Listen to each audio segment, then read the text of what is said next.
Wait, sorry. Well, some of us are familiar with the Global Citizens ritual, you know, the course and what they do. But how did this partnership happen? How did this happen? It's been about 2 years now since we've been in touch with Global Citizens. For the last 2 years, we've been working with them back and forth. This event was supposed to have happened last year, but it didn't happen last year. And when we got a call again at the beginning of the year to start preparation for this year, we didn't even think that it was going to be happening. But here we are, talking about a fantastic show put together by a fantastic team. So, Kojo, we know you have a lot of other... Your team is huge, eh? Just to paint a picture for us. You and your folks at Big Ideas Consult. What is feedback like for you hours after the event? What is immediate feedback from maybe vendors, even from your partners? Give us a general view on what you've received so far in terms of feedback. You know, this event was being live on several TV stations across the world, including TV3 and other local stations. And the feedback has been one that is very humbling, and it goes to show that it's possible here in Ghana, that given all the resources that one needs to do their work at that level, it can be done and it's possible. And I'm happy to say that a lot of local vendors were part of the production. Key amongst them, I would like to say that we had a local lighting partner. We had a local sound company that was also part of it. We had all the security that you saw were local security. Health and safety were from local, resources, ticketing and back of stage, back of house, accreditation were all local. So many local companies were part of it. In every aspect of the production, there was a local company that was working with a foreign team to make sure this happens. Clearly, this is one that injects direct cash into our economy, right? Well, no doubt about the fact that this is a very, very expensive production. There's no doubt about it. I mean, if you've been on site for close to a month working, then definitely you need the resources that will necessitate, such a production. We have a huge team of artisans and, professionals working round the clock, eating and, being on site. It takes a lot to actually keep the whole cycle running. And there's no doubt that a lot of, money has gone into producing what we all saw and appreciate. Wow. So if, yes, I mean, you mentioned earlier that when the environment is good, the ambience is good and favorable for all partners involved, we're capable of pulling off some of these things. I mean, that brings me to my final question on that aspect of our interview. What has taken you so long to get it right like this? The expertise. The first thing I'll mention is the expertise. On this production, we've learned a lot, and we've learned that some of the things that we do here, even though it gets the work done, it's not, up to the standard out there. And so we needed to adapt quickly to how this is done out there at that top level to be able to match up. Because if you know about Global Citizen yesterday, it was a 2-city event. As we had ours in Accra, immediately Asha signed off the show in Accra. He also signed on to the New York one at Central Park. And so we needed to match up to that level so that when you switch over to Central Park, it will not look so different from what you saw in Accra. And everyone that watched the two shows was said to the fact that the standard that we raised here in Accra was comparable to what everyone watched and saw at Central Park. And some of us want to be biased by saying that it was. It's like we really spoiled there, my brother. We spoiled there. Well, even part of my foreign team that were here, were all saying that, like, we really, really, really gave Central Park, like, because I know it dipped. A lot of people were like, no, even in the comment section, some of us followed their pages on there, just picking up feedback for purposes of our discussion today, and they were like, no, it dipped. Viewership even dipped when we switched, because we're even looking at the lineup here. We're looking at the sustaining energy for that long. I don't know how you guys got it, and even the quality of the crowd. Even though it's a free event, ticketing and all that, I don't know how you received your crowd. It was Nobel. I mean, we, at the beginning, a lot of people were very, very skeptical about this thing working in Ghana, because this was a ticketed event, but it was free. And it was a new app that we have never used in Ghana before. You needed to get onto the app or to get onto the website and to register and get, your password and all that through, and then start taking action. A lot of people doubted whether this was going to be possible in Ghana. But I kept telling people that we, at the back end, we had targets for the day, targets for the week, and targets for every session of our draws that we were having. And once we were meeting those, targets, it didn't matter if people thought it wasn't very, very popular out there or not. We knew what we were doing, that it was going to be a sold-out event, and it was. I mean, when the doors were open, within the first 2 hours, we had almost about 5,000 people coming through the doors. These were people who were scanned, because all the tickets that were issued were digital tickets, and that so it was easy to track at the point. It was very, easy very to easy track. to track which doors people were coming through, which gates needed more help, because you could see more traffic coming through, and then you needed to send security. Like, we made good use of technology, which existed in Ghana already, but had not been. I mean, we don't really apply this. So many times we had a dashboard that showed the traffic at every entry point. So if this entry point needed more personnel, you just move them from this side to that side, and then make sure that you manage the traffic flow at that side.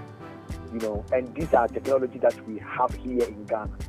The ticketing campaign that was used, Aya Tickets, did a fantastic job, made sure that everyone who deserved to have a ticket issued their tickets, and on the day, at the point of entry, there was smooth flow for everyone getting through the doors and coming to have a great time. And even the time of day that the event was done was unprecedented, nothing like we've seen. Usually Ghanaians like to come out at night, but after 2 o'clock, when we watched the CCTV cameras, we could see traffic building up behind the walls. And that was a very, very, very, very great indication of a very great night that we were expecting. So we were ready. I'll be asking you about whether you think Ghana is ready for December. Well, the world is ready for December in Accra, because you're one of the big brains behind most of the major events. That I'm talking behind the scenes, putting in work for some of these big events later in the year. But in case you just join us, guys, we're having a conversation with Kojo Poku. He's the team lead, executive director for Big Ideas Consult. They are local partners for the Global Citizen Festival Accra. And we're just having a big review about what happened over the weekend. And I'm getting lots of questions here. One wanted to know, Kojo, which area of your budget, or let me put it this way, which area, or what consumed most of your budget, especially apart from the musicians? Funny enough, some of the things that we really spend a lot of money was areas that ordinarily on our local productions here we don't focus more. We focus more on the welfare of workers this time. Everyone who came to the site will realize that all the workers were properly kitted.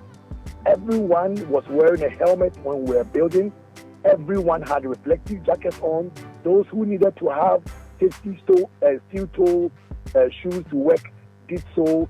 Everyone was catered for. We had 2 meals a day for the workers that worked on site, and we made sure that there was ambulance 24 hours. Even when we had to work through overnight, there were ambulances back there just in case somebody needed a medical attention. there was fire service. Everything that we needed for the comfort of the people who worked was taken care of. And ordinarily, so Giovanni, you work on productions here. We don't usually take care of some of these things. And we made sure that was taken care of. And that was one of the areas that we really made sure that we didn't get it right. I love the fact that you also mentioned that you guys also learned on the job, because I'm sure just like working with your other partners, you got exposed to other areas that ordinarily you would probably have ignored or paid least attention to. Is that the case? All right. Yeah. So in Ghana, there are no institutions that train people for some of these areas that we work. You can be a carpenter, but to be a set builder is a different thing altogether. The kind of skill that you need to build a set as a carpenter is different from the kind of set of skills that you will need to build a wardrobe as a carpenter.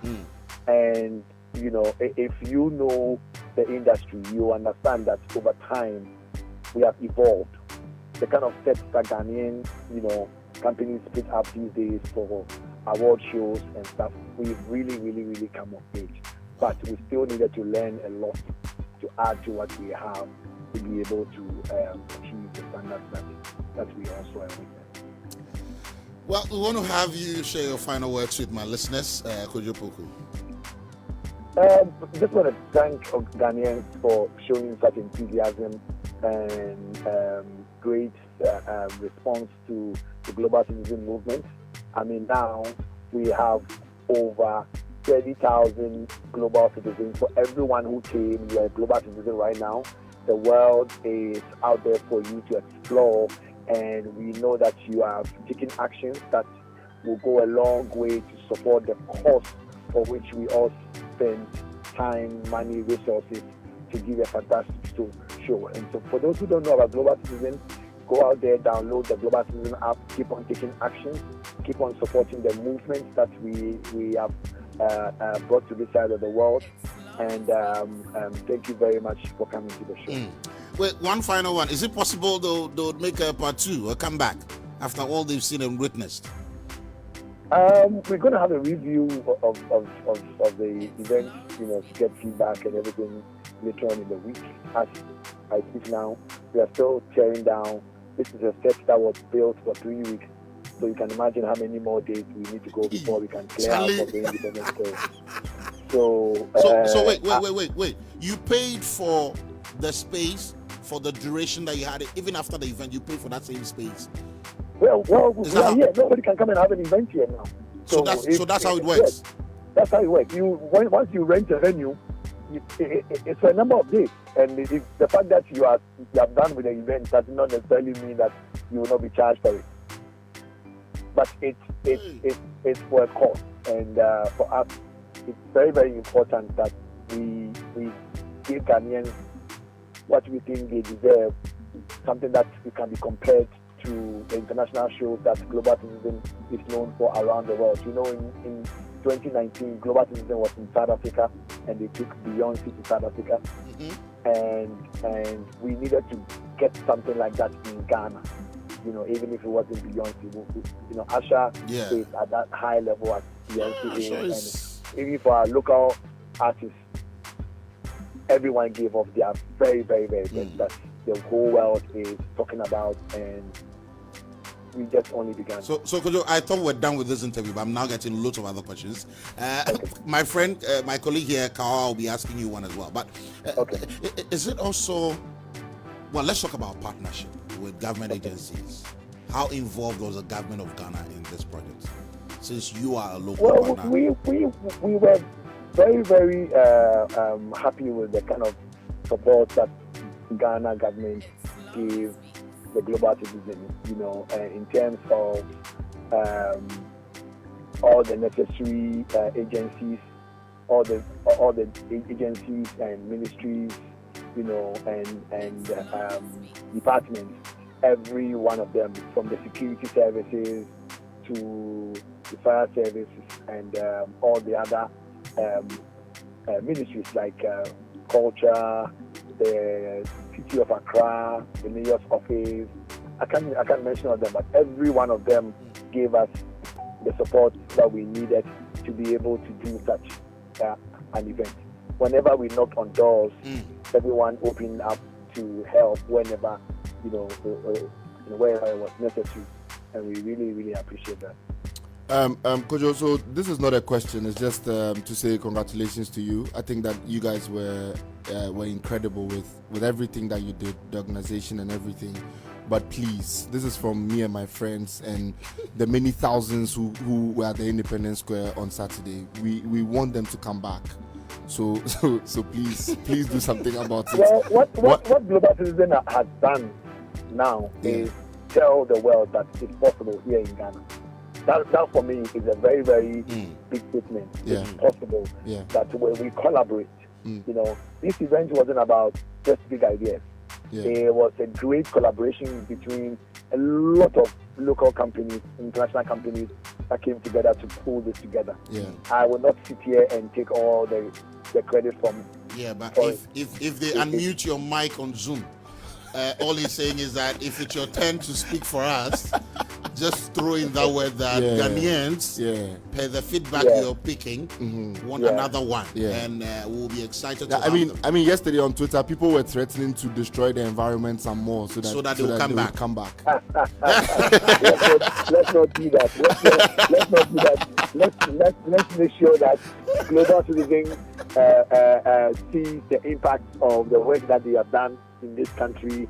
Let them see that we are saving our environment more, and that the job that they come to do here has been very impactful. So that maybe it will tell them that, okay, the little that they did got a lot of response. So if they come in again, maybe they can get bigger response. All right. So final question. What were you involved in choosing the acts from here? Okay, so this is a question that I've had to answer in so many platforms. Listen, we are local partners. What it meant is that if they wanted to buy redfish, they will find out from us, we want to buy redfish. Which company would you, or who would you recommend that we buy the redfish from? And we will say, Osu Night Market. The woman at the first store, redfish is fine, but there's also somebody at Agbobush. She's the first one, So in terms of choice of act, we gave our recommendation on who we think fits what they were looking for, but the final decision as to who mounts the stage was up to Global Citizen's talent team to decide and choose. A lot of names were mentioned, a lot of artists were sent to them, and then they made their choice based on several criteria and several, things that they look out for in the artist. They didn't highlight some of those criteria for you. They didn't mention. Well, what you must understand is that Global Citizen is an NGO, and so for an NGO, they look out for certain things. Your energy must match your energy. Your outlook out there must be very positive and must reflect what they stand for. If it's an NGO that supports a certain kind of cause, and you, the artist, you are against that cause, it will be improper for them to put you on their stage. So it's safe to say that for everyone that was chosen, they felt that you represent what they are also pushing, and so it will be in sync for them to put you on their platform. So I think all the artists, they look at your profile, they look at what you stand out for, they look at your image out there in the world, because let's not kid ourselves. This show was not only for Ghanaians. That's why they had completely unknown artists in this market who were brought in to perform, because they needed to appeal to a global audience. So your global appeal must also, be out there for everyone to see. And so I think that all those things were taken into consideration in selecting whoever mounted the platform. But let's let me put this out there. The fact that somebody was not on it does not necessarily mean that, you know, they did not necessarily match the criteria. This is the very first concept that global citizen is coming. And like you're saying, who knows? Next time, it's going to be somebody else. It's going to be several other artists. You know, I was pushing for some other gospel artists to be included in the team. I made it known that we are a secular company. We are a secular nation, but we are also a very, very religious nation. So it would be nice to have some gospel artists in there. In the end, they didn't go for it, but I know very well that they've come to Ghana, they've had a taste of our culture, and so maybe next time they may consider. All right. We hope they were well catered for, well compensated for their jumping on this course. You know, I have to say that no artist was paid for a performance fee for this. No artist was paid a performance fee for this. Yes, everyone who mounted the stage did so out of the benevolence of their heart. And the global citizen cost is bigger than how much money you make out of a performance on that stage. Not even a shot. Yes, everyone, and that goes across the world for every global citizen concert that has happened all over the world. All over the world, global citizens, you know, artists who perform on those stages do not take a performance fee.